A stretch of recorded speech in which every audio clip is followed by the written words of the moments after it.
फरीदा जंगल जंगल क्या भवें, वण कंडा मोड़े, वसी रब हयालिए, जंगल क्या ढूंढे। धन अक्सर मनुख घर तो बाहर ही लभदा है। पदार्थां दी भाल मनुख बाहर ही करदा है। इसे तो भुलेखा पै जांदा है शायद रब भी बाहर है, परमात्मा भी बाहर है।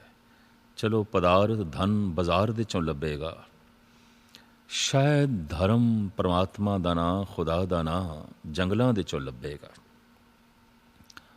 पर बाबा फरीद अपने अनुभव के आधार पर कह रहे हैं, जंगल जंगल दे भटक के की कंडियां च मूँह मारदा फिरदा है, वो तो तेरे अंदर है।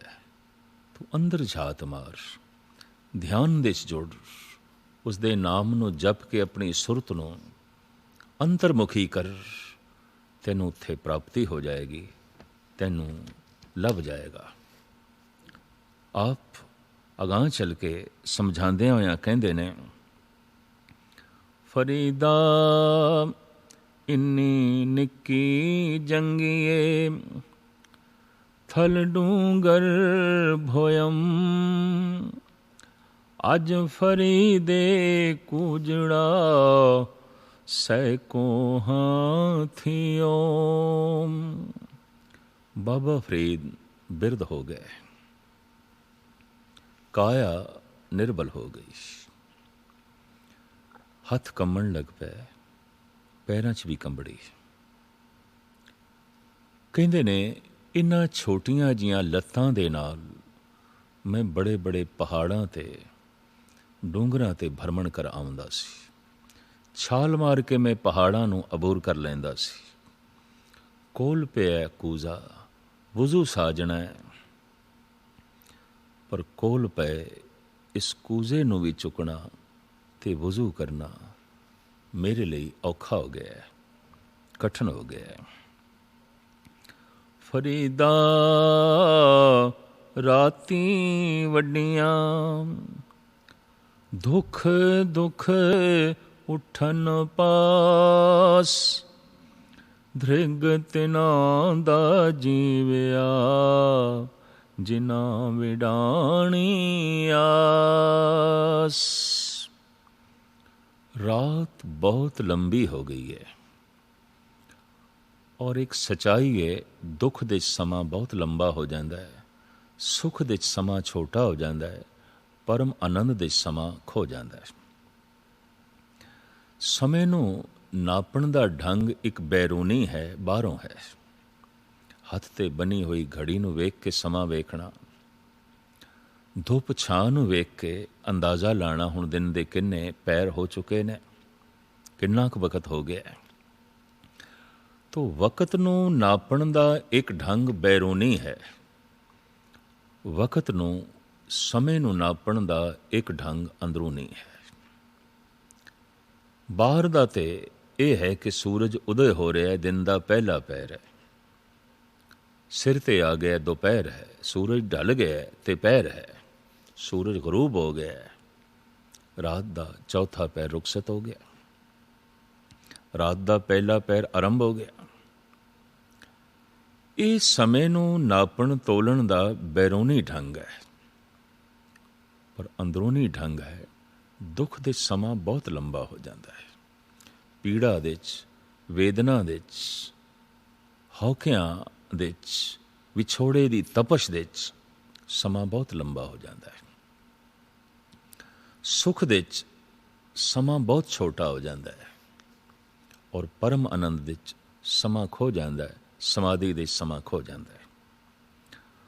पर सब तो वड्डा दुख कित्थे आउंदा है, जिथे कि वक्त बहुत लंबा हो जाता है।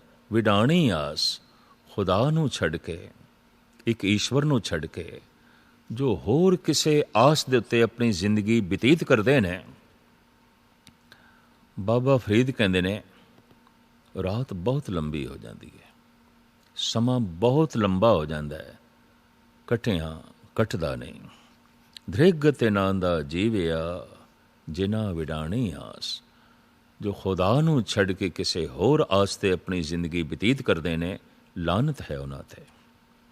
ਆਸਾ ਕਰੀਏ ਰਾਮ ਕੀ ਅਵਰੇ ਆਸ ਨਿਰਾਸ। ਪਾਤਸ਼ਾਹ ਦੀ ਬਾਣੀ ਕਹਿ ਰਹੀ ਹੈ, ਇੱਕ ਦੀ ਆਸਾ ਕਰੀਏ, ਉਸ 'ਤੇ ਹੀ ਪੂਰਾ ਭਰੋਸਾ ਅਤੇ ਯਕੀਨ ਕਰੀਏ, ਤਾਂ ਜੀਵਨ ਵਿੱਚ ਸੁੱਖ ਦਾ ਸੂਰਜ ਉਦੇ ਹੋ ਜਾਂਦਾ ਹੈ।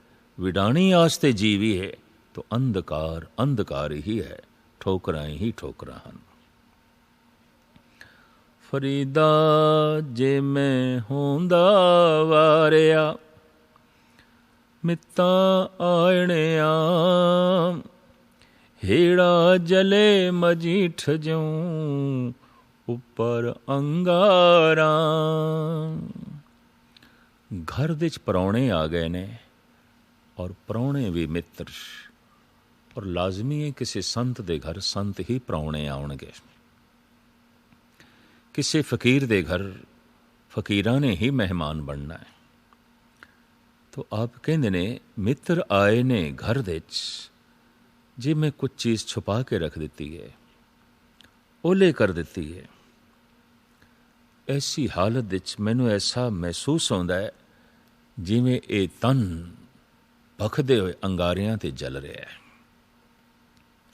ਭਾਵ ਜਦ ਫਕੀਰ ਦੇ ਘਰ ਫਕੀਰ ਆਵੇ, ਸੱਜਣ ਦੇ ਘਰ ਸੱਜਣ ਆਵੇ, ਕੁਛ ਵੀ ਓਲੇ ਨਹੀਂ ਰੱਖਣਾ ਚਾਹੀਦਾ, ਸਭ ਕੁਝ ਉਸ ਤੋਂ ਸਦਕੇ ਕਰਨਾ ਚਾਹੀਦਾ ਹੈ, ਕੁਰਬਾਨ ਕਰਨਾ ਚਾਹੀਦਾ ਹੈ। ਫਰੀਦਾ ਲੋੜੇ ਦਾਖ ਬਿਜੋਰੀਆਂ, ਕਿੱਕਰ ਬੀਜੇ ਜੱਟ, ਹੰਡੇ ਉਨ ਕਤਾਏ ਦਾ, ਪੈਂਦਾ ਲੋੜੇ ਪੱਟ। ਜੀਵਨ ਕਰਮ ਭੂਮੀ ਹੈ। ਇਸ ਦੇ ਜੋ ਕਰਮਾਂ ਦਾ ਬੀਜ ਬੋਈਏ, ਉਹੀ ਕੁਛ ਪੈਦਾ ਹੁੰਦਾ ਹੈ। ਐਸੇ ਕੁਛ ਕਰਮ ਨੇ ਜਿਸ ਤੋਂ ਦੁੱਖ ਪੈਦਾ ਹੁੰਦਾ ਹੈ, ਐਸੇ ਕੁਛ ਕਰਮ ਨੇ ਜਿਸ ਤੋਂ ਆਨੰਦ ਪੈਦਾ ਹੁੰਦਾ ਹੈ। ਕਿਹੜੇ ਕਰਮਾਂ ਤੋਂ ਦੁੱਖ ਪੈਦਾ ਹੁੰਦਾ ਹੈ? ਜਿਨ੍ਹਾਂ ਕੀਤੇ ਕਰਮਾਂ ਕਰਕੇ ਕਿਸੇ ਨੂੰ ਦੁੱਖ ਮਿਲ ਗਿਆ, ਕਿਸੇ ਦੂਸਰੇ ਨੂੰ ਦੁੱਖ ਮਿਲ ਗਿਆ, ਇਹਨਾਂ ਕਰਮਾਂ ਤੋਂ ਆਪਣੇ ਲਈ ਵੀ ਦੁੱਖ ਪੈਦਾ ਹੋਵੇਗਾ। ਪਰ ਜਿਨ੍ਹਾਂ ਕਰਮਾਂ ਤੋਂ ਕਿਸੇ ਨੂੰ ਕੁਛ ਮਿਲ ਗਿਆ, ਕੁਛ ਵੀ ਮਿਲਿਆ ਹੋਵੇ, ਗਿਆਨ ਮਿਲਿਆ ਹੋਵੇ, ਕਲਾ ਮਿਲੀ ਹੋਵੇ, ਸਕੂਨ ਮਿਲਿਆ ਹੋਵੇ, ਸ਼ਾਂਤੀ ਮਿਲੀ ਹੋਵੇ, ਧਨ ਮਿਲਿਆ ਹੋਵੇ, ਸੰਪਦਾ ਮਿਲੀ ਹੋਵੇ, ਸੁੱਖ ਮਿਲਿਆ ਹੋਵੇ, ਇੱਜ਼ਤ ਮਾਣ ਮਰਿਆਦਾ ਮਿਲੀ ਹੋਵੇ, ਸਾਡੇ ਜਿਸ ਕਰਮ ਤੋਂ ਜਿਸ ਨੂੰ ਕੁਛ ਮਿਲਿਆ, ਇਸ ਤੋਂ ਸੁੱਖਾਂ ਦੀ ਪ੍ਰਾਪਤੀ ਹੁੰਦੀ ਹੈ। ਪਰ ਸਾਡੇ ਜਿਸ ਕਰਮ ਨੇ ਕਿਸੇ ਦਾ ਕੁਛ ਖੋਹ ਲਿਆ, ਔਰ ਕੋਈ ਰੋਣ ਤੇ ਮਜਬੂਰ ਹੋ ਗਿਆ, ਦੁਖੀ ਹੋ ਗਿਆ, ਇਹਨਾਂ ਕਰਮਾਂ ਤੋਂ ਸਿਵਾਏ ਦੁੱਖਾਂ ਦੇ ਫਲ ਤੇ ਹੋਰ ਕੁਛ ਵੀ ਪ੍ਰਾਪਤ ਨਹੀਂ ਹੁੰਦਾ। ਬਾਬਾ ਫਰੀਦ ਕਹਿੰਦੇ ਨੇ, ਇਹ ਅਜਾਣ ਜੱਟ ਨਾਦਾਨ ਜੱਟ, ਬੀਜਦਾ ਤੇ ਕਿੱਕਰ ਹੈ, ਬੂਟੇ ਤੇ ਕਿੱਕਰਾਂ ਦੇ ਲਾਂਦਾ ਹੈ, ਪਰ ਲੋੜੇ ਦਾਖ ਬਿਜੋਰੀਆਂ। ਬਲੂਚਿਸਤਾਨ ਦਾ ਇੱਕ ਇਲਾਕਾ ਬਿਜੌਰ, ਜਿੱਥੋਂ ਦੀ ਦਾਖ, ਜਿੱਥੋਂ ਦੇ ਅੰਗੂਰ ਬੜੇ ਮਸ਼ਹੂਰ, ਬਹੁਤ ਮਸ਼ਹੂਰ। ਸਵਾਤ ਰਿਆਸਤ ਤੋਂ ਪਰੇ ਦਾ ਇਲਾਕਾ ਬਲੋਚਿਸਤਾਨ। ਲੱਭਦਾ ਹੈ ਬਿਜੌਰੀ ਦਾਖ, ਪਰ ਬੀਜਦਾ ਹੈ ਕਿੱਕਰ। ਮੰਗਦਾ ਹੈ ਰੇਸ਼ਮ, ਪਰ ਕੱਤਦਾ ਹੈ ਉੱਨ। ਭਾਵ ਕਰਮ ਕੁਛ ਕਰਦਾ ਹੈ, ਮੰਗਦਾ ਕੁਛ ਹੈ, ਪਰ ਕੌਣ ਦੱਸੇ? ਆਨੰਦ ਤੇ ਸੁੱਖ ਉਨ੍ਹਾਂ ਹੀ ਕਰਮਾਂ ਤੋਂ ਮਿਲਦਾ ਹੈ ਜਿਸ ਕੀਤੇ ਕਰਮ ਤੋਂ ਕਿਸੇ ਨੂੰ ਸੁੱਖ ਮਿਲੇ, ਕਿਸੇ ਨੂੰ ਆਨੰਦ ਮਿਲੇ। ਉਨ੍ਹਾਂ ਹੀ ਕਰਮਾਂ ਤੋਂ ਆਪਣੇ ਨੂੰ ਆਨੰਦ ਮਿਲਦਾ ਹੈ, ਆਪਣੇ ਨੂੰ ਸੁੱਖ ਮਿਲਦਾ ਹੈ। ਕਿਸੇ ਨੂੰ ਸੁੱਖ ਦਿੱਤੇ ਬਿਨਾ ਸੁੱਖ ਪ੍ਰਾਪਤ ਕਰਨਾ ਬਹੁਤ ਔਖਾ ਹੈ, ਬਹੁਤ ਕਠਿਨ ਹੈ। ਬਾਬਾ ਫਰੀਦ ਇਸ ਸ਼ਲੋਕ ਦੇ ਰਾਹੀਂ ਇਹ ਕੁਝ ਸਮਝਾ ਰਹੇ ਨੇ। ਫਰੀਦਾ ਗਲੀਏ ਚਿੱਕੜ ਦੂਰ ਘਰ, ਨਾਲ ਪਿਆਰੇ ਨੇ, ਚਲਾਂ ਤਾਂ ਭਿੱਜੇ ਕੰਬਲੀ, ਰਹਾਂ ਤਾਂ ਟੁੱਟੇ ਨੇ। ਰਸਤੇ 'ਚ ਬਾਰਿਸ਼ ਕਰਕੇ ਬਹੁਤ ਚਿੱਕੜ ਹੈ, ਹਰ ਗਲੀ ਦੇ ਚਿੱਕੜ ਹੈ, ਪਿਆਰੇ ਨੂੰ ਮਿਲਣ ਦੀ ਤਾਂਘ ਹੈ, ਚਿੱਕੜ 'ਚੋਂ ਲੰਘਣਾ ਬੜਾ ਔਖਾ ਹੈ। ਔਰ ਚਿੱਕੜ ਵੱਧਦਾ ਜਾ ਰਿਹਾ ਹੈ ਕਿਉਂਕਿ ਬਾਰਿਸ਼ ਜ਼ਿਆਦਾ ਹੋ ਰਹੀ ਹੈ। ਕਾਸ਼ ਬੈਰੂਨੀ ਗਲੀਆਂ ਦੇ ਚਿੱਕੜ ਹੋਵੇ ਤਾਂ ਮਨੁੱਖ ਕਿਸੇ ਨਾ ਕਿਸੇ ਤਰੀਕੇ ਨਾਲ ਲੰਘ ਕੇ ਗਲੀ ਅਬੂਰ ਕਰ ਸਕਦਾ ਹੈ, ਪਾਰ ਕਰ ਸਕਦਾ ਹੈ। ਪਰ ਇੰਦਰੀਆਂ ਦੀ ਗਲੀ ਦੇ ਚਿੱਕੜ ਹੋਵੇ, ਅੱਖਾਂ ਦੇ ਚਿੱਕੜ ਹੋਵੇ, ਪਰ ਤਰੀਆ ਵੇਖਣ ਦਾ, ਪਰ ਧਨ ਵੇਖਣ ਦਾ, ਕੰਨਾਂ ਦੇ ਚਿੱਕੜ ਹੋਵੇ ਪਰ ਨਿੰਦਾ ਸੁਣਨ ਦਾ, ਰਸਨਾ ਦੇ ਚਿੱਕੜ ਹੋਵੇ ਮਿਥਿਆ ਬੋਲਣ ਦਾ, ਔਰ ਇਸ ਤਰ੍ਹਾਂ ਮਨ ਦੇ ਚਿੱਕੜ ਹੋਵੇ ਗਲਤ ਸੋਚਣ ਦਾ, ਤਾਂ ਕਿਵੇਂ ਲੰਘਿਆ ਜਾਏ, ਕਿਵੇਂ ਬੰਦਗੀ ਕੀਤੀ ਜਾਏ। ਚੱਲਦਾ ਹਾਂ ਕੰਬਲੀ ਬਿਜਦੀ ਹੈ, ਭਾਵ ਜਿਤਨਾ ਚੱਲਦਾ ਹਾਂ ਅੰਦਰ ਬਾਰੀਕੀ ਤੇ ਪੈਦਾ ਹੁੰਦੀ ਹੈ, ਪਰ ਉਤਨੀਆਂ ਹੀ ਅੱਖਾਂ ਪਰਤਨ ਤੇ ਪ੍ਰਭਾਵਿਤ ਹੁੰਦੀਆਂ ਨੇ। ਮੂੜ ਮਨੁੱਖ ਇਤਨਾ ਸੁਪਨ ਤੋਂ ਪ੍ਰਭਾਵਿਤ ਨਹੀਂ ਹੁੰਦਾ ਜਿਤਨਾ ਸਿਆਣਾ ਪ੍ਰਭਾਵਿਤ ਹੁੰਦਾ ਹੈ। ਮੂੜ ਬੰਦਾ ਇਤਨਾ ਸੰਸਾਰ ਦੇ ਪਦਾਰਥਾਂ ਤੋਂ ਪ੍ਰਭਾਵਿਤ ਨਹੀਂ ਆਉਂਦਾ ਜਿਤਨਾ ਇੱਕ ਸਿਆਣਾ ਹੁੰਦਾ ਹੈ।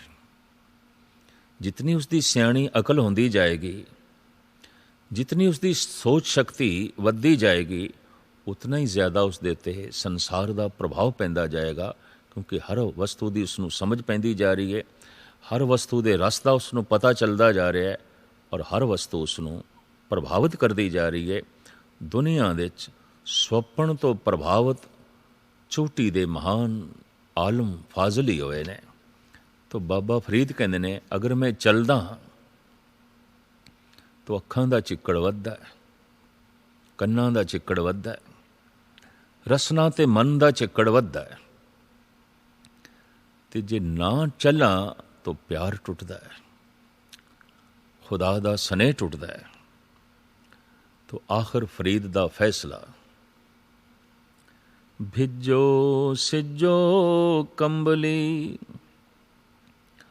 ਅੱਲੋ ਵਰਸੇ में ਜਾਏ ਮਿਲਾ ਤਿਨਾ ਸੱਜਣਾ ਟੁੱਟੋ ਨਾਈ ਨੇ।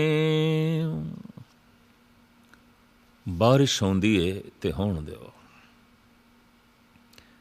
ਚਿੱਕੜ ਵੱਧਦਾ ਹੈ ਤੇ ਵੱਧਣ ਦਿਓ, ਔਰ ਚਿੱਕੜ ਨਾਲ ਇਹ ਕੰਬਲੀ, ਇਹ ਜੀਵਨ ਦਾ ਝੋਲਾ ਲਿਬੜਦਾ ਹੈ ਤੇ ਲਿਬੜਨ ਦਿਓ। ਖੁਦਾ ਨੂੰ ਯਾਦ ਕਰਦਿਆਂ ਸੰਸਾਰ ਯਾਦ ਆਉਂਦਾ ਹੈ ਤੇ ਆਉਣ ਦਿਓ। ਪਰਮਾਤਮਾ ਨੂੰ ਚੇਤੇ ਕਰਦਿਆਂ ਅਗਰ ਪਦਾਰਥ ਯਾਦ ਆਉਂਦੇ ਨੇ ਤੇ ਆਉਣ ਦਿਓ। ਧਰਮ ਮੰਦਰ ਵਿੱਚ ਜਾਂਦਿਆਂ ਜੇ ਧਨ ਚੇਤੇ ਆਉਂਦਾ ਹੈ ਤੇ ਆਉਣ ਦਿਓ। ਉਸ ਸੋਹਣੇ ਖੁਦਾ ਪਰਮਾਤਮਾ ਨੂੰ ਚੇਤੇ ਕਰਦਿਆਂ ਜੇ ਸੰਸਾਰ ਦਾ ਰੂਪ ਰੰਗ ਪ੍ਰਭਾਵਿਤ ਕਰਦਾ ਹੈ ਤੇ ਕਰਨ ਦਿਓ। ਤੂੰ ਚਲੀ ਜਾ, ਤੂੰ ਜਪੀ ਜਾ, ਇੱਕ ਦਿਨ ਚਿੱਕੜ ਚੋਂ ਲੰਘ ਜਾਏਗਾ, ਇੱਕ ਦਿਨ ਮਿਲਾਪ ਹੋ ਜਾਏਗਾ, ਔਰ ਮਿਲਾਪ ਦੇ ਹੁੰਦਿਆਂ ਹੀ ਸਾਰਾ ਚਿੱਕੜ ਪਿੱਛੇ ਰਹਿ ਜਾਏਗਾ, ਸਾਰੇ ਦੁੱਖ ਸੰਤਾਪ ਪਿੱਛੇ ਰਹਿ ਜਾਣਗੇ। ਆਪਣੇ ਅਨੁਭਵ ਦੇ ਆਧਾਰ 'ਤੇ ਇਹ ਮਹਾਨ ਸੂਫੀ ਸੰਤ ਬਾਬਾ ਫਰੀਦ ਕਹਿ ਰਹੇ ਨੇ ਕਿ ਅਗਰ ਮਨੁੱਖ ਜਪਦਾ ਰਹੇ, ਕਰਦਾ ਰਹੇ ਬੰਦਗੀ, ਤਾਂ ਇੱਕ ਦਿਨ ਇਸ ਚਿੱਕੜ ਨੂੰ ਅਬੂਰ ਕਰ ਜਾਏਗਾ ਔਰ ਉਸ ਨਿਰਮਲ ਸੋਹਣੇ ਖੁਦਾ ਦੀ ਗੋਦ ਦੇ ਜਾ ਬੈਠੇਗਾ। ਆਪ ਅੱਗੇ ਚੱਲ ਕੇ ਆਪਣਾ ਅਮਰ ਕਲਾਮ ਇੰਜ ਹੈ ਪੇਸ਼ ਕਰਦੇ ਨੇ। ਫਰੀਦਾ ਮੈਂ ਭੋਲਾਵਾ ਪਗਦਾ, ਮਤ ਮੈਲੀ ਹੋਏ ਜਾਏ, ਗਹਿਲਾ ਰੂ ਨ ਜਾਣਈ, ਸਿਰ ਵੀ ਮਿੱਟੀ ਖਾਏ। ਕਿਸੇ ਖਾਨ ਨੇ, ਕਿਸੇ ਪਠਾਨ ਨੇ, ਜਿਸ ਨੇ ਬੜੀ ਸੋਹਣੀ ਦਸਤਾਰ ਸਜਾਈ ਹੋਈ ਸੀ, ਫਕੀਰ ਨੂੰ ਇਸ ਲਈ ਸਜਦਾ ਨਹੀਂ ਕੀਤਾ ਕਿਉਂਕਿ ਫਕੀਰ ਜ਼ਮੀਨ 'ਤੇ ਬੈਠਾ ਸੀ, ਮਿੱਟੀ ਦੇ 'ਚ ਬੈਠਾ ਸੀ, तो दस्तार ने मिट्टी आलूद हो जाना सी, दस्तार ने मैली हो जाना सी। तो मत्था नहीं टेकिया, कोल बैठ गया। फरीद कहंदे ने भोले मनुख नूं इतना ही नहीं पता, इतना ख्याल आया पग मैली हो जाएगी, पग नूं मिट्टी लिबड़ जाएगी, पर कौन दसे तू जिस सिर दे ते पग बनी है, एक दिन ते सिर नूं भी मिट्टी ने खा जाना है। ये सिर भी मिट्टी आलूद हो जाएगा, ये सिर भी मिट्टी हो जाएगा। ये सिर मिट्टी होवे, इस तो पहले तू किसी फकीर दे कदमां दी खाक बन, किसी फकीर दे कदमां दी मिट्टी बन, नहीं तो एक दिन मिट्टी हो जाएगा। अगर फकीर दे कदमां दी तो मिट्टी बन जाए तो अक्सीर बन जाएगा, महान हो जाएगा, नहीं तो एक दिन मिट्टी हो ही जाएगा। आप बड़े सोहने ढंग नाल सुचेत कर रहे हैं। फरीदा शक्कर खंड निवात गुड़, माखियो मांजा दुध, सभे वस्तु मिठियां, रब ना पुजन तुद। आप बारे एक बड़ी सुंदर गाथा है। आपने इस स्मारक ते जो तोरिया है, मां ने तोरिया है।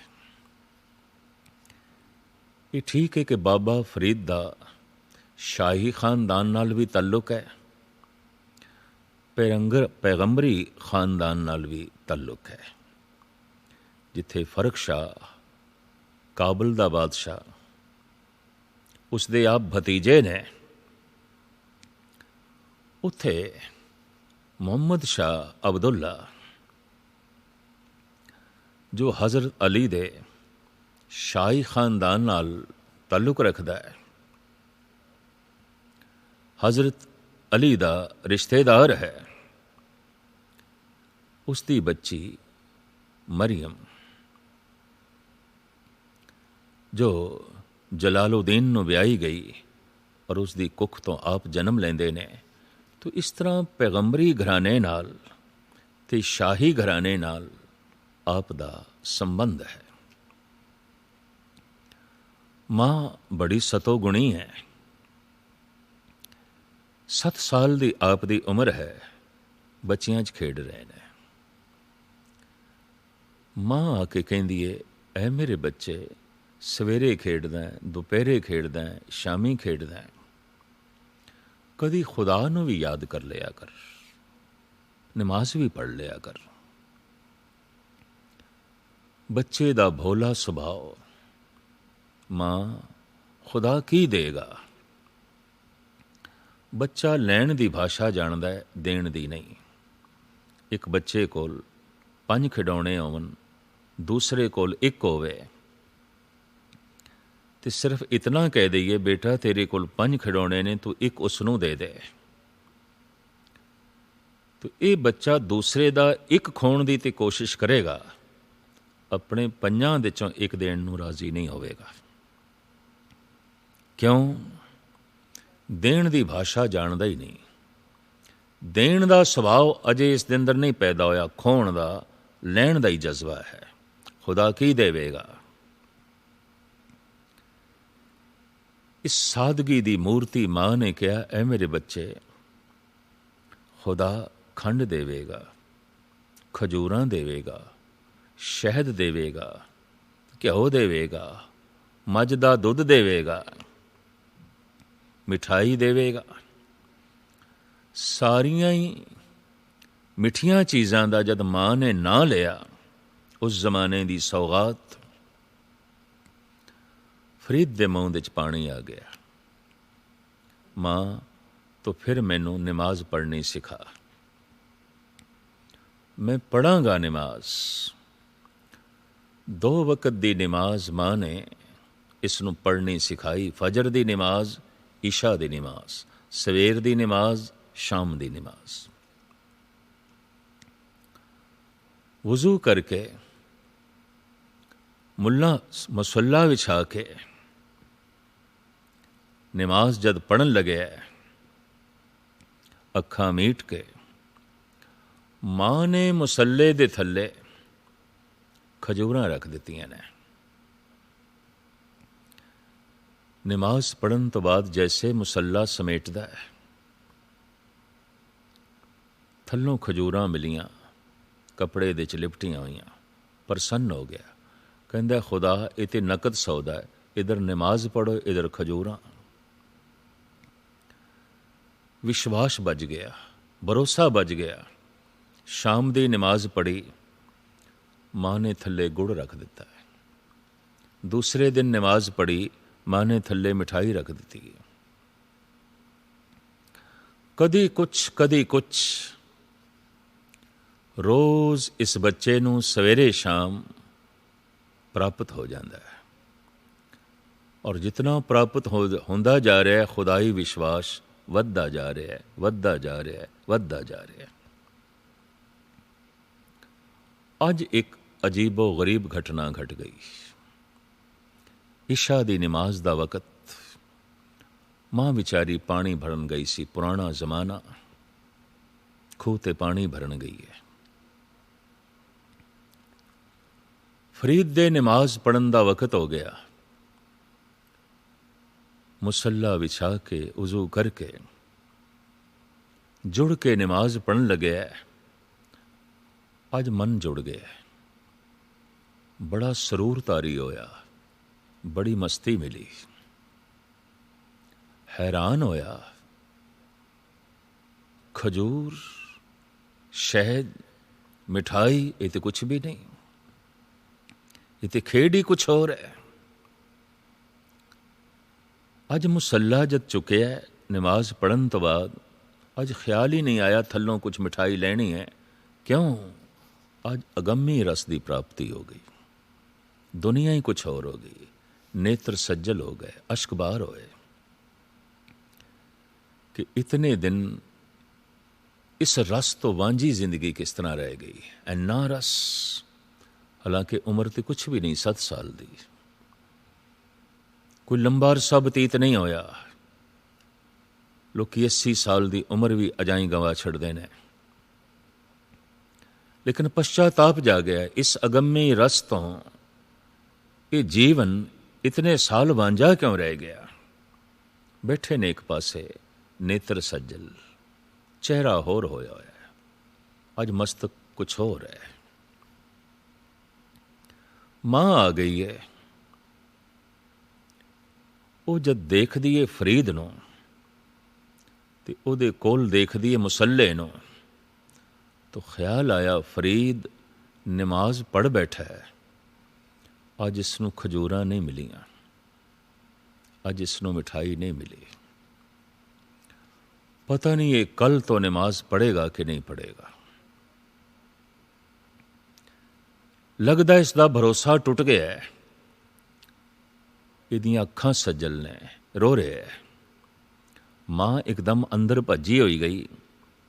थाल दे च शहद दी कटोरी रखी, लड्डू रखे, खजूरां रखियां, किशमिश रखी, दाख रखी, ते थाली फरीद दे अगों करके कहन लगी, ऐ मेरे बच्चे, अज खुदा नूं जल्दी बड़ी सी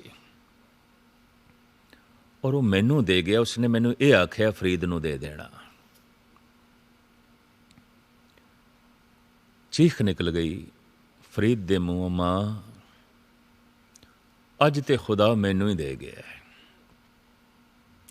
रोज़ खुदा तेरे हत्थों मैनू झूठियां खजूरां देंदा सी, अज मैनू सच्ची खजूर मिल गई। खुदा नहीं दे दिती है। तैनू खेचल करन दी हुण लोड़ नहीं, तैनू विचोला बनन दी हुण कोई लोड़ नहीं। खुदा ने सीधा ही मैनू रस दे दिता है। इस वास्ते हुण सब ये चीज़ां बेमैनी ने, फिजूल ने। केड़ियां? फरीदा शक्कर खंड निवात गुड़, माखियो मांजा दुध, सब्बे वस्तू मिठियां रब ना पुजन तुद। हे रब, हे खुदा, जो तेरे नाम दे मिठास है उस दे सामने खजूरां की ने, ये गुड़ की है, ये शक्कर की है, ये शहद की है। तुम बहुत मिठा है, बहुत मिठा है, अत्यंत स्वादी है। फरीदा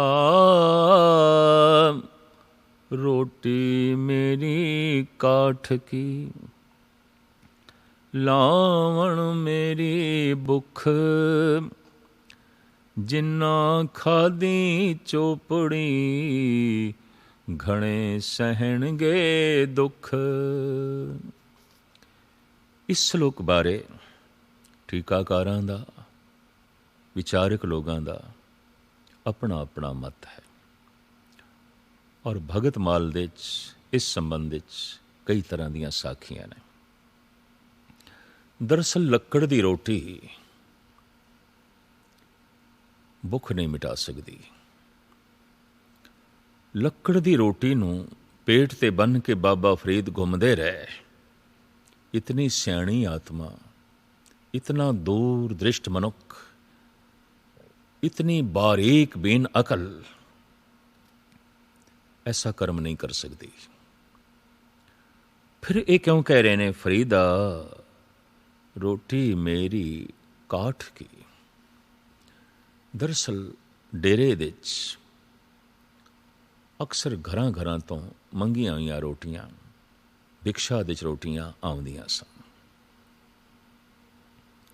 लोकी बची कुची रोटी दे देंदे सन। बाबा फरीद बिरध हो चुके सन, मूँह दे दंद नहीं सन। सुक्की रोटी नूं जैसे मूँह दे पान ते इंज प्रतीत होवे जैसे लक्कड़ नूं मूँह च पा रहे ने। सुक्की रोटी अज भी तशबीह देंदे ने, ये ते लक्कड़ वर्गी है। की खाई है, ये ते लक्कड़ वर्गी है। उसी तशबीह नूं बाबा फरीद वरत रहे ने। एक ते मेरे दंद नहीं, एक ये रोटी सुक्की। रोटी मेरी काठ की, लावण मेरी भुख। लहिंदे पंजाब दे साग सब्जी नूं लावण कहंदे ने, जिहदे नाल ला के रोटी खाई जाए, लावण। मुल्तान, खुशाब, कुंदियां, मियाँ वाली, सरगोदा, जंग मंगैणा, डेरा गाजी खान और फ्रंटियर दे इलाके दे साग सब्जी नूं, दाल भाजी नूं कहंदे ने लावण। बाबा फरीद आप दी बोली पंजाबी और खास करके लहिंदी पंजाबी, लोकल भाषावां दे आपने मनुखता दी झोली दे खुदाई ज्ञान पाया। तो आप कहंदे ने ये जो मैनू भुख लगी है, बस यही मेरा लावण है, यही मेरी साग सब्जी है। धन गुरु नानक देव जी महाराज कहंदे ने रुपे कामे दोस्ती, भुखे सादे गंड। भुख ते स्वाद दा ही आपस दे तालमेल है, भुख नहीं ते स्वाद कादा। तो बाबा फरीद कहंदे ने जो मेरी साग सब्जी है वो है भुख। ते भुख दे जद मैं सुक्की रोटी खाना स्वादी लगदी है, चंगी लगदी है।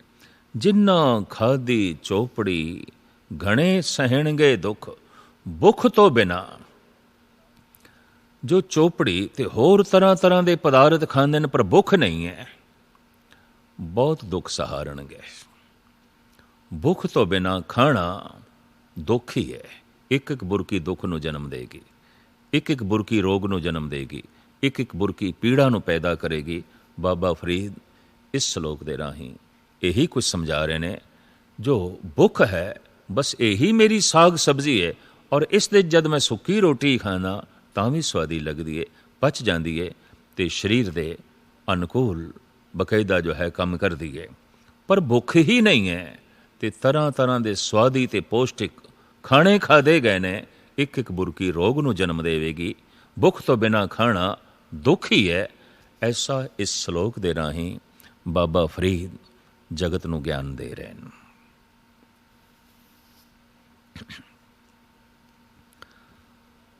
रुखी सुखी खाए के ठंडा पानी पियो, फरीदा देख पराई चौपड़ी ना तरसाई जियो।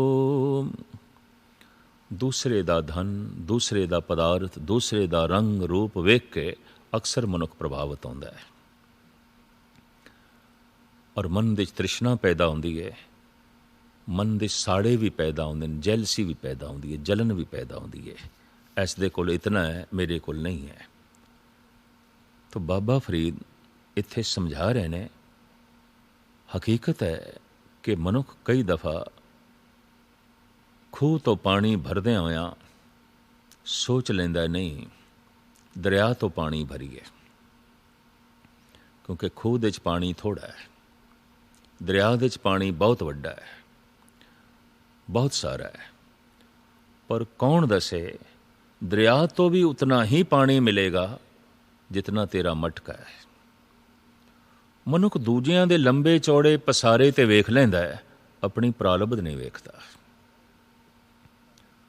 तो दूसरे दा पसारा वेख्या, अपनी प्रालब्ध दा कोई ज्ञान नहीं, तो फिर दूसरे दे प्रति ईर्षा पैदा हो जाती है और मन दूसरे दा साजो समान देख के, पदार्थां ते रंग रूप नूं देख के अपने अंदर बार बार लालच नूं जन्म देंदा है ते मन तरसदा है। बाबा फरीद कहंदे नहीं, अपना मन ना तरसा, तू भावें रुखी सुखी है, भुख दे च खा ले, ठंडा पानी पी ले, दूजियां दी चौपड़ी वेख के, दूसरियां दी महान धन संपदा वेख के अपना दिल ना तरसाया कर। वेख लिया कर अपनी प्रालब्ध, ना वेख्या कर दूजियां दा धन ते रूप। अगर दूजियां दा ही तू वेखदा रहा तो अपने जी नूं तरसांदा रहेगा और बंदगी नहीं कर सकेगा। अज न सुती कंत स्यों अंग मुड़े मुड़ जाए, जाए पुछो सुहागणी, जाए पुछो डोहागणी, तुम क्यों रैण विहाए। बड़ा सुंदर उदाहरण दिता है। एक दिन किधरे बाबा फरीद नमाज नहीं पढ़ सके, शाम दी बंदगी नहीं कर सके। एक समय भुला बैठे, रात नूं सौण लगे, नींद नहीं पैंदी, पश्चाताप, ईशा दी नमाज क्यों नहीं पढ़ी, मैं नमाज क्यों भुला दी, मैं एक वक्त अजाई क्यों गवा छड़िया। तो उदाहरण देंदे ने, एक रात पति दा मिलाप नसीब नहीं होया, अज न सुती कंत सों, अज ही कंत कोल सोना नसीब नहीं होया। अंग मुड़े मुड़ जाए, बार बार करवटां बदल रहे हैं, नींद नहीं आ रही, पश्चाताप दा बोझ दिल दिमाग ते पिया। जाए पुछो डोहागणी, तुम क्यों रहन विहाए। पुछो उन्हां डोहागणियां कोलो जिन्होंने कदी नमाज नहीं पढ़ी, कदी खुदा नूं याद नहीं कीता, कदी कंत दे नाल जो है सोना नसीब नहीं होया। इन्हां दी रात किवें बतीत होंदी है, इन्हां दा जीवन किस तरह बतीत होंदा है, इन्हां दी जिंदगी किस तरह लंघदी है। मैनू ते एक रात दा मिलाप नहीं होया ते तड़पना है, करवटां दा बदलना है। ते जिन्हां नूं कदी नसीब नहीं होया वो किवें अपनी जिंदगी कट रही ने, वो किवें जीवन बतीत कर रही ने। बंदगी तो हीणा जो जीवन बतीत कर रहा है, बाबा फरीद हैरान होकर कहते ने किस तरह वो जिंदगी बतीत कर रहा है और किवें उसकी जिंदगी जो है लंघ सकती है। आप हैरानगी नाल इस तरह की पुछ कर रहे हैं। साहुरे ढोई ना लहे, पइए नाई थाओ, पिरवातड़ी न पुछई, धन सुहागण नाम। सहुरे घर दे थां कोई नहीं ते पेके च भी कोई नहीं। भाव लोक तो एक दिन टुर जाना है, पर लोक दा वसेबा नसीब नहीं होया। परमात्मा नाल बने नहीं और पदार्थां नालों एक दिन टुट जाना है। निरंकार नाल बने नहीं और संसार दा एक दिन विछोड़ा हो जाना है। भाव सहुरे घर दे थां कोई नहीं, पेके घर दे भी थां कोई नहीं। पति ने कदी पुछया तक नहीं, तू कौन है? धन सुहागण ना। कैसा तू फकीर है, कैसा तू भगत है। परमात्मा दे घर तेरा वसेबा हो नहीं सकिया ते संसार दे तेरा वसेबा हो नहीं सकेगा। परमात्मा नाल तेरी सांझ बनी नहीं। कैसा तू भगत है, कैसा तू दरवेश है, ये फकीरी कैसी। आप इस ते हैरानगी प्रगट कर रहे हैं। इस श्लोक दा कोई भाव गलत ना ले लवे तो अगे चल के साहिब श्री गुरु नानक देव जी महाराज दा पावन श्लोक है। आप कहते ने, साहुरे पइए कंत की, कंत अगम अथाओ। नानक सो सुहागणी, जो भावे बेपरवाओ। सहुरा घर, पेका घर जो कंत दी बनी हुई है। किहड़े कंत दी? जो अगम है, अथाह है, इंद्रियां दी पहुंच तो परे है, बड़ा गहरा है। वो सुहागणी है जिहड़े उस अगम अथाह बेपरवाह परमात्मा नूं भा जांदी है, चंगी लग जाती है। मनुख दे वस दी की गल। कोशिश करता है मनुख प्रभु नूं प्यारा हो जावां। कोशिश करता है मनुख लोक सवर जाए। लोक दे थां कोई नहीं, पर लोक सवरिया कोई नहीं। परमात्मा नाल सांझ नहीं बनी। तो धन गुरु नानक देव जी महाराज कहते ने, वो परमात्मा अगम है, अथाह है, बेपरवाह है। इते जिहड़ी उसनों भा जाए बस ओही सुहागणी है। जो नहीं भाई ओही ढुआगणी है। ये फैसला परमात्मा ते है, ये फैसला फकीर ते नहीं है। ये फैसला अकाल पुरख ते है, ये फैसला भगत ते नहीं है। दरअसल कहते यही रहे ने बाबा फरीद भी, पर अर्थ करन लग्या भुलेखा ना पै जाए। धन गुरु नानक देव जी महाराज इसनों बड़े सोहने ढंग नाल खोलते ने। बाबा फरीद अगां इसनों इंज बयान करते हैं। नाती धोती संबई, सुती आए नचिंदे। फरीदा रही सो बेड़ी हिंग दी, गई कथूरी गंदे। इशनान भी कर लिया, सुंदर बस्तर भी पहन ले, हार श्रृंगार भी कर लिया, कस्तूरी दी सुगंध भी ला लई। सब कुछ हार श्रृंगार सोना करके फिर सौ गई। गहरी नींद सौ गई। तो संबंध जोड़न लई ते जागृति चाहिए। ये तो सौ गई। तो फिर की होया? वो सुगंध भी उड़ गई, कपड़ियां च भी सलोटां पै गईयां, श्रृंगार भी बेढंगा हो गया और रात एवें लंघ गई। कर्मकांड मनुख ने सारा कीता, सारा कर्मकांड कीता। ਤੀਰਥਾਂ ਦਾ ਰਟਨ ਕੀਤਾ, ਵਰਤ ਰੱਖੇ, ਦੇਵੀ ਦੇਵਤਿਆਂ ਨੂੰ ਮਨਾਇਆ। ਦੂਸਰੇ ਪਾਸੇ ਜਾਈਏ, ਰੋਜ਼ੇ ਰੱਖੇ, ਹਜ ਕੀਤਾ, ਪੂਰੀ ਸ਼ਰ੍ਹਾ ਦੇ ਮੁਤਾਬਕ ਆਪਣੀ ਜੀਵਨੀ ਬਤੀਤ ਕੀਤੀ, ਆਪਣੀ ਜ਼ਿੰਦਗੀ ਬਤੀਤ ਕੀਤੀ, ਲੇਕਿਨ ਰਹੇ ਅਚੇਤ ਸੁਚੇਤ ਨਹੀਂ ਹੋ ਸਕੇ। ਪਰਮਾਤਮਾ ਦਾ ਕੋਈ ਗਿਆਨ ਨਹੀਂ ਮਿਲ ਸਕਿਆ ਅਤੇ ਨਾ ਹੀ ਉਸ ਦਾ ਕੋਈ ਚਿੰਤਨ ਕੀਤਾ। ਸਿਰਫ ਉਪਰੋਕਤ ਕਰਮਕਾਂਡ ਦੇ 'ਚ, ਸਿਰਫ ਬੇਰੋਨੀ ਕਰਮਕਾਂਡ ਦੇ 'ਚ ਆਪਣੀ ਜ਼ਿੰਦਗੀ ਬਤੀਤ ਕਰ ਦਿੱਤੀ। ਤਾਂ ਇੱਕ ਦਿਨ ਕੀ ਆਉਂਦਾ ਹੈ, ਕਰਮਕਾਂਡ ਕਰਦਿਆਂ ਕਰਦਿਆਂ ਮਨੁੱਖ ਕਰਮਕਾਂਡ ਤੋਂ ਤੇ ਉਕਤਾ ਜਾਂਦਾ ਹੈ ਔਰ ਉਸ ਪਰਮਾਤਮਾ ਦੀ ਪ੍ਰਾਪਤੀ ਤੋਂ ਵਾਂਝਾ ਰਹਿ ਜਾਂਦਾ ਹੈ। ਭਾਵ ਸ਼ਿੰਗਾਰ ਹੈ ਪਰਮਾਤਮਾ ਦੇ ਮਿਲਾਪ ਲਈ। ਸ਼ਿੰਗਾਰ ਸਿਰਫ ਸ਼ਿੰਗਾਰ ਲਈ ਨਹੀਂ ਹੈ, ਕਰਮਕਾਂਡ ਹੈ ਪਰਮਾਤਮਾ ਤੱਕ ਪਹੁੰਚਣ ਵਾਸਤੇ। ਕਰਮਕਾਂਡ ਕੋਈ ਪਹੁੰਚ ਨਹੀਂ ਹੈ। ਸ਼ਰ੍ਹਾ ਹੈ ਖੁਦਾ ਤੱਕ ਪਹੁੰਚਾਉਣ ਲਈ। ਸ਼ਰ੍ਹਾ ਆਪਣੇ ਆਪ ਦੇ 'ਚ ਖੁਦਾ ਤੋਂ ਬਿਨਾਂ ਕੁਛ ਵੀ ਨਹੀਂ।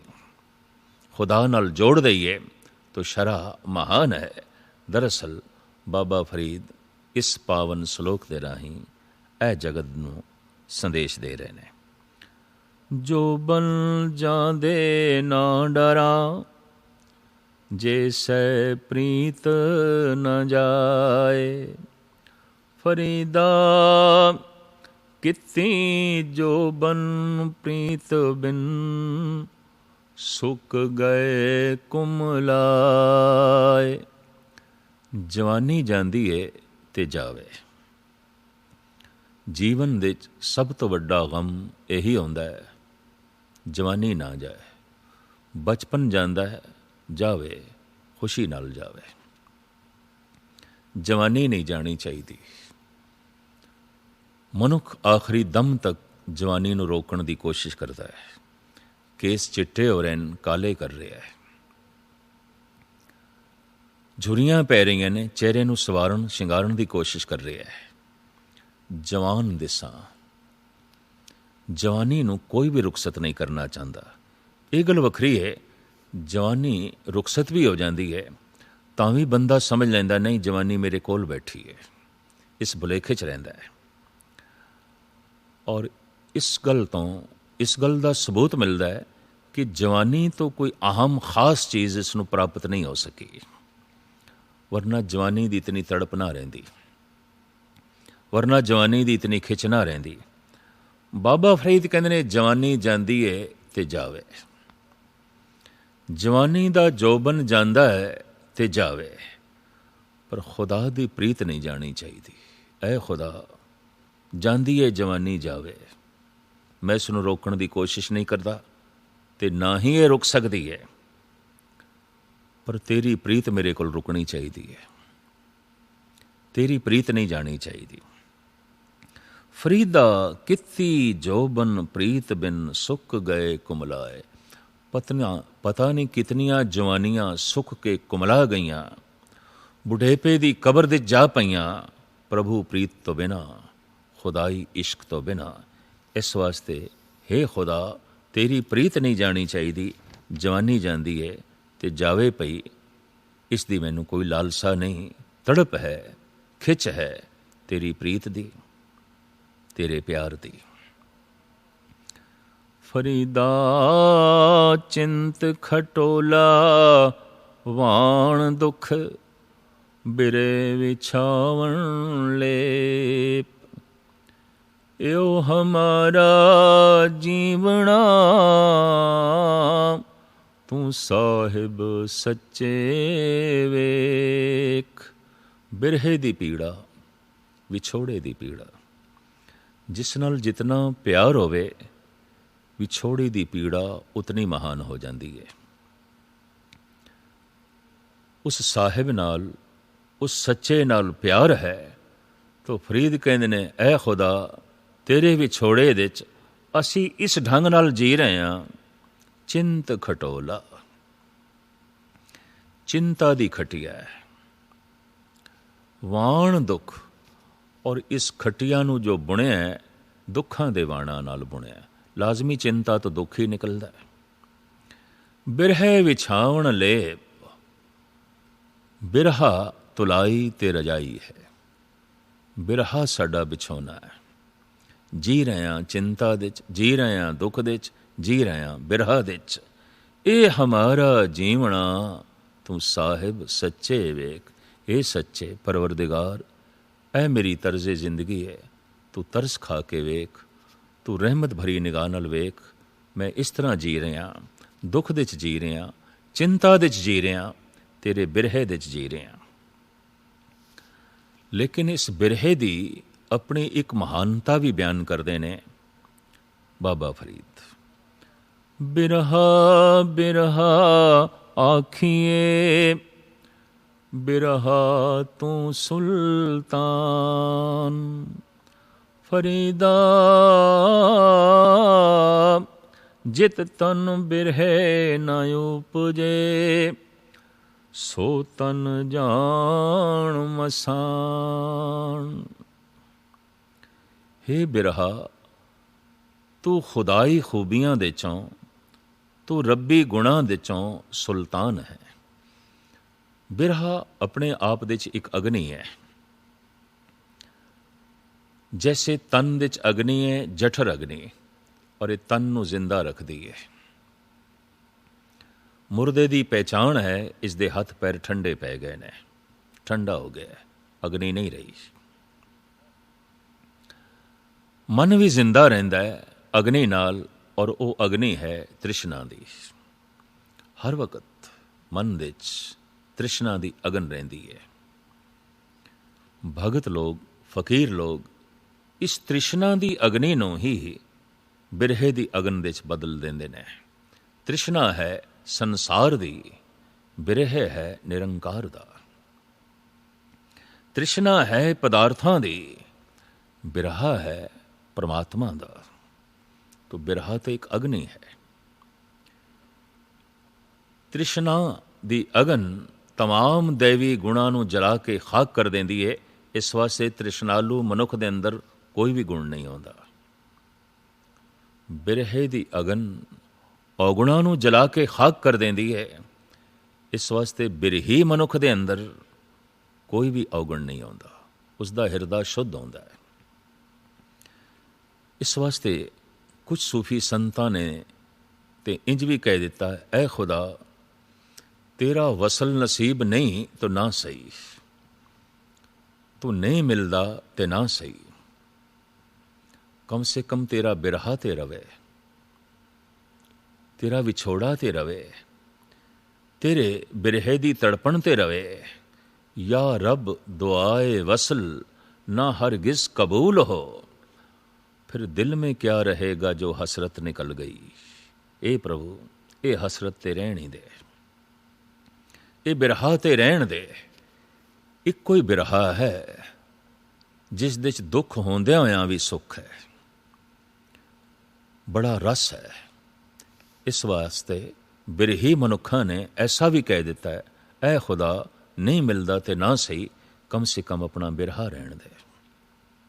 ਇਹ ਪ੍ਰਭੂ ਨਹੀਂ ਮਿਲਦਾ ਤੇ ਨਾ ਸਹੀ, ਕਮ ਸੇ ਕਮ ਆਪਣੇ ਵਿਛੋੜੇ ਦੀ ਤੜਪ ਰਹਿਣ ਦੇ, ਆਪਣਾ ਬਿਰਹਾ ਰਹਿਣ ਦੇ। ਔਰ ਇਹ ਬਿਰਹਾ ਰੱਬੀ ਗੁਣਾਂ ਦੇ ਚੋਂ, ਦੈਵੀ ਗੁਣਾਂ ਦੇ ਚੋਂ ਬਾਬਾ ਫਰੀਦ ਕਹਿੰਦੇ ਨੇ ਸੁਲਤਾਨ ਹੈ, ਬਾਦਸ਼ਾਹ ਹੈ, ਸਿਰਮੌਰ ਹੈ। ਫਰੀਦਾ ਜਿਤ ਤਨ ਬਿਰਹੇ ਨਾ ਉਪਜੇ, ਸੋ ਤਨ ਜਾਨ ਮਸਾਨ। ਜਿਸ ਮਨੁੱਖ ਦੇ ਅੰਦਰ ਇਹ ਰੱਬੀ ਬਿਰਹਾ, ਇਹ ਖੁਦਾਈ ਤੜਪ ਨਹੀਂ ਪੈਦਾ ਹੋਈ, ਸਮਝ ਲਓ ਤੇ ਸ਼ਮਸ਼ਾਨ ਘਾਟ ਹੈ। ਕਿਉਂ? ਸ਼ਮਸ਼ਾਨ ਦੇ 'ਚ ਮੁਰਦਾ ਜਲਾਏ ਜਾਂਦੇ ਨੇ, ਤੇ ਜਿਸ ਹਿਰਦੇ ਦੇ 'ਚ ਬਿਰਹੇ ਦੀ ਅਗਨ ਨਹੀਂ, ਉੱਥੇ ਤ੍ਰਿਸ਼ਨਾ ਦੀ ਅਗਨ ਹੈ। ਔਰ ਤ੍ਰਿਸ਼ਨਾ ਦੀ ਅਗਨ ਦੇ 'ਚ ਜ਼ਿੰਦਾ ਮਨੁੱਖ ਜਲਦੇ ਨੇ, ਜ਼ਿੰਦਾ ਲਾਸ਼ਾਂ ਜਲਦੀਆਂ ਨੇ, ਜ਼ਿੰਦਾ ਮਨੁੱਖ ਜਲਦੇ ਨੇ। ਔਰ ਉਹ ਚੱਲਦਾ ਫਿਰਦਾ ਸ਼ਮਸ਼ਾਨ ਘਾਟ ਹੈ ਜਿਸ ਦੇ ਅੰਦਰ ਤ੍ਰਿਸ਼ਨਾ ਹੈ, ਹਰ ਵਕਤ ਜਲ ਰਿਹਾ ਹੁੰਦਾ ਹੈ। ਤ੍ਰਿਸ਼ਨਾ ਦੀ ਅਗਨ ਉਸ ਦੀ ਸ਼ਾਂਤੀ ਨੂੰ ਜਲਾ ਕੇ ਭਸਮ ਕਰ ਦਿੰਦੀ ਹੈ। ਤ੍ਰਿਸ਼ਨਾ ਦੀ ਅਗਨ ਬਰਦਾਸ਼ਤ ਦਾ ਮਾਦਾ ਨਹੀਂ ਰਹਿਣ ਦਿੰਦੀ। ਤ੍ਰਿਸ਼ਨਾ ਦੀ ਅਗਨ ਧੀਰਜ ਨਹੀਂ ਰਹਿਣ ਦਿੰਦੀ। ਤ੍ਰਿਸ਼ਨਾ ਦੀ ਅਗਨ ਸਮਦ੍ਰਿਸ਼ਟੀ ਨਹੀਂ ਰਹਿਣ ਦਿੰਦੀ। ਤ੍ਰਿਸ਼ਨਾ ਦੀ ਅਗਨ ਦਇਆ ਨੂੰ ਨਹੀਂ ਰਹਿਣ ਦਿੰਦੀ। ਸਾਰੇ ਦੈਵੀ ਗੁਣਾਂ ਨੂੰ ਜਲਾ ਕੇ ਖਾਕ ਕਰ ਦਿੰਦੀ ਹੈ। ਔਰ ਇਹ ਅਗਨ ਹਰ ਵਕਤ ਜਲਦੀ ਰਹੇ, तो मनुख चलदा फिरदा शमशान घाट ही बन के रह जाता है। तो बाबा फरीद कहते ने जिस मनुख के अंदर भी ये बिरहे की अगन नहीं पैदा हुई, समझ लो वो मसान है, वो शमशान घाट है। फरीदा ए विस गंदला धरिया खंड लिवाड़, एक राह दे रह गए एक राह दी गए उजाड़। विकारां दी ਇਹ खेती ਜ਼ਹਿਰ ਭਰੀਆਂ ਗੰਦਲਾਂ ਨੇ, ਇਹ ਜ਼ਹਿਰ ਭਰੀ ਸਾਗ ਸਬਜ਼ੀਆਂ ਨੇ। ਵਿਕਾਰਾਂ ਦੀਆਂ ਇਹ ਗੰਦਲਾਂ, ਵਾਸ਼ਨਾਵਾਂ ਦੀਆਂ ਇਹ ਗੰਦਲਾਂ। ਟੀਕਾਕਾਰਾਂ ਨੇ, ਵਿਦਵਾਨਾਂ ਨੇ, ਪ੍ਰਾਚੀਨ ਟਕਸਾਲੀਆਂ ਨੇ ਇੰਜ ਵੀ ਅਰਥ ਕੀਤੇ ਨੇ। ਇਹ ਇਸਤਰੀਆਂ ਜ਼ਹਿਰ ਭਰੀਆਂ ਗੰਦਲਾਂ ਨੇ, ਇੱਕ ਰਾਹ ਦੇ ਰਹਿ ਗਏ ਨੇ, ਇੱਕ ਰਾਹ ਦੀ ਉਜਾੜ ਕਰਕੇ ਚਲੇ ਗਏ ਨੇ। ਭਾਵ ਇੱਕ ਭੋਗਦਿਆਂ ਭੋਗਦਿਆਂ ਖੁਦ ਰਹਿ ਗਏ ਨੇ, ਇੱਕ ਭੋਗਦਿਆਂ ਭੋਗਦਿਆਂ ਉਜਾੜ ਕੇ ਚਲੇ ਗਏ ਨੇ, ਬੇਵਾ ਕਰਕੇ ਚਲੇ ਗਏ ਨੇ, ਖੇਤੀ ਉਜਾੜ ਕੇ ਚਲੇ ਗਏ ਨੇ। ਪਰ ਇਹ ਦੂਸਰੇ ਅਰਥ ਹੀ ਕਿਸੇ ਹੱਦ ਤੱਕ ਮਨ ਨੂੰ ਅਪੀਲ ਕਰਦੇ ਨੇ। ਇਹ ਪਦਾਰਥ ਦੀ ਵਾਸ਼ਨਾ, ਇਹ ਸੰਸਾਰ ਦੀ ਵਾਸ਼ਨਾ ਦੀ ਖੇਤੀ ਵਿਸ ਭਰੀਆਂ ਗੰਦਲਾਂ ਨੇ। ਇੱਕ ਰਾਹ ਦੇ ਰਹਿ ਗਏ, ਇੱਕ ਤੇ ਬੋਂਦਿਆਂ ਬੋਂਦਿਆਂ ਹੀ ਰਹਿ ਗਏ, ਇੱਕ ਤੇ ਪਦਾਰਥਾਂ ਨੂੰ ਭੋਗਦਿਆਂ ਭੋਗਦਿਆਂ ਹੀ ਰਹਿ ਗਏ। ਜੈਸੇ ਭਰਤਰੀ ਕਹਿੰਦੇ ਨੇ, ਮੈਂ ਨਹੀਂ ਭੋਗਿਆ ਪਦਾਰਥਾਂ ਨੂੰ, ਪਦਾਰਥਾਂ ਨੇ ਮੈਨੂੰ ਭੋਗ ਲਿਆ। ਖਤਮ ਨਹੀਂ ਹੋਏ ਪਦਾਰਥ, मैं ख़त्म हो गया। तो ठीक कह रहे ने बाबा फरीद। एक राह दे रह गए, एक भोगदियाँ रह गए, एक भोग के चले गए, फसल सुन्नी छड़ गए, पदार्थ छोड़ गए, मकान खड़ा है, तियाँ पुत्र मौजूद ने, धन संपदा मौजूद है, सारा रंग रूप मौजूद है, आप नहीं रहे, रुखसत हो गए, चले गए। ਬਾਬਾ ਫਰੀਦ ਇੱਕ ਇੱਕ ਸਲੋਕ ਦੇ ਰਾਹੀਂ ਅੰਮ੍ਰਿਤਮਈ ਸੌਗਾਤ ਮਨੁੱਖਤਾ ਦੀ ਝੋਲੀ ਦੇ ਜੋ ਹੈ ਪਾ ਰਹੇ ਨੇ। ਸੁਚੇਤ ਕਰਨ ਲਈ ਅਗਲੇ ਸਲੋਕ ਦੇ ਵਿੱਚ ਕਹਿੰਦੇ ਨੇ, ਫਰੀਦਾ ਚਾਰ ਗਵਾਇਆ ਹੰਡ ਕੇ, ਚਾਰ ਗਵਾਇਆ ਸਮ, ਲੇਖਾ ਰੱਬ ਮੰਗੇਸੀਆ ਤੂੰ ਆਹੋ ਕੇਰੇ ਕਮ। ਦਿਨ ਦੇ ਚਾਰ ਪੈਰ ਤੂੰ ਕੰਮ ਕਰਕੇ ਤਰ੍ਹਾਂ ਤਰ੍ਹਾਂ ਦੇ ਪਦਾਰਥਾਂ ਨੂੰ ਹੰਡਾ ਕੇ ਗਵਾਇਆ। ਰਾਤ ਦੇ ਚਾਰ ਪੈਰ ਤੂੰ ਸੌਂ ਕੇ ਗਵਾਏ। ਪਰ ਇਹ ਹਿਸਾਬ ਕਿਤਾਬ ਤੇ ਰੱਬ ਨੇ ਮੰਗਣਾ ਹੈ। ਤੂੰ ਕਿਸ ਲਈ ਇਸ ਜਗਤ ਦੇ 'ਚ ਆਇਆ ਸੀ, ਇਸ ਦੁਨੀਆ ਦੇ 'ਚ ਕਿਸ ਲਈ ਆਇਆ ਸੀ? ਤੇਰੀ ਜ਼ਿੰਦਗੀ ਦਾ ਲਕਸ਼ ਕੀ ਸੀ? ਸਿਰਫ ਸੌਣਾ, ਸਿਰਫ ਪਦਾਰਥਾਂ ਦਾ ਭੋਗਣਾ? ਨਹੀਂ, ਤੇਰੀ ਜ਼ਿੰਦਗੀ ਦਾ ਲਕਸ਼ ਤੇ ਖੁਦਾ ਸੀ, ਤੇਰੀ ਮੰਜ਼ਿਲ ਤੇ ਖੁਦਾ ਸੀ। ਪਰ ਤੂੰ ਤੇ ਜ਼ਿੰਦਗੀ ਗਵਾ ਛੱਡੀ, ਸੌਂ ਕੇ, ਹੰਡਾ ਕੇ, ਖਾ ਕੇ ਤੇ ਸੌਂ ਕੇ, भोग के ते सौं के।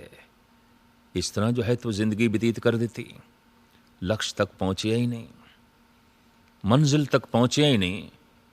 रास्ता चाहे कितना सुखैन होवे, रास्ता चाहे कितना सुंदर होवे, पर रस्ते दे च आराम किथे, रस्ते दे च विश्राम किथे? आराम विश्राम ते घर दे च ही हो सकता है, रस्ते दे च नहीं।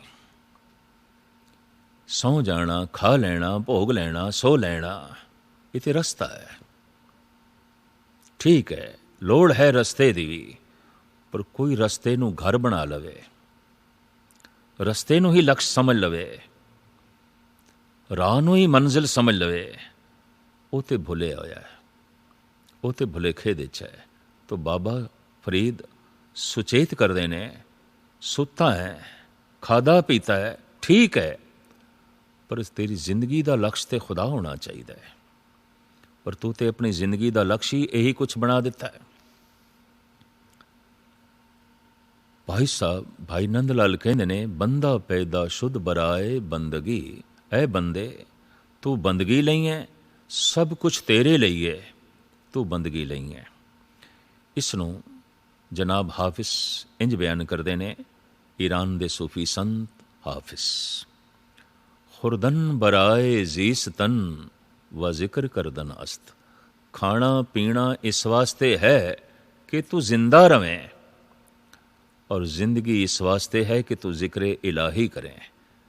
श्री कबीर भी कहते ने, दो सिर मांगो चूना पाए गयो संग लूना, अध सिर मांगो दाले मुको दोनों वक्त जिवाले, खाट मांगो चौपाई सिरहाना और तुलाई, ऊपर को मांगो खीदा तेरी भगत करे जन थीदा, मैं ना ही कीता लब्बो।